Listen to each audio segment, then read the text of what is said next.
part starts with one decision: the material. And trust me, it changes everything.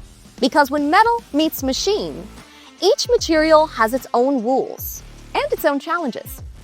Take titanium, for example. It's light, ultra-strong, and corrosion-resistant, a must for modern aircraft structures. But when it comes to machining, that's a whole different story. It traps heat, wears down tools fast, and requires slow speeds with massive torque. It's one of the toughest materials to machine.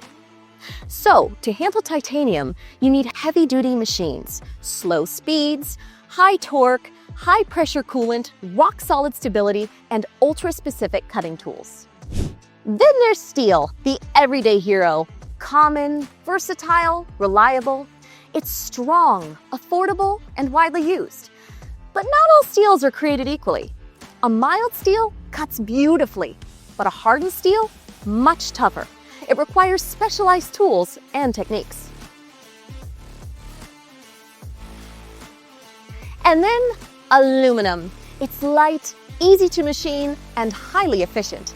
A dream material for aerospace production. It's perfect for high-volume, complex parts. But aluminum is heat-sensitive.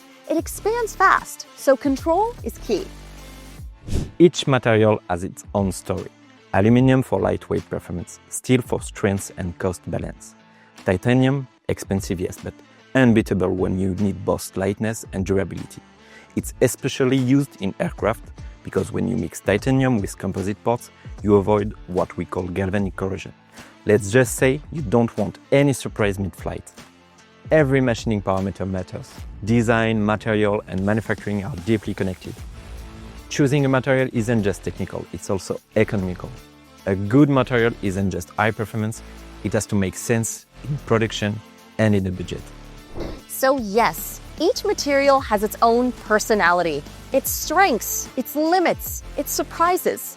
And mastering them is what turns a simple block of metal into a high-performance part. Now that we've explored the materials, let's see how we shape them. In the next episode, we break down the main machining processes and the machines that make them possible. Big Moves continues.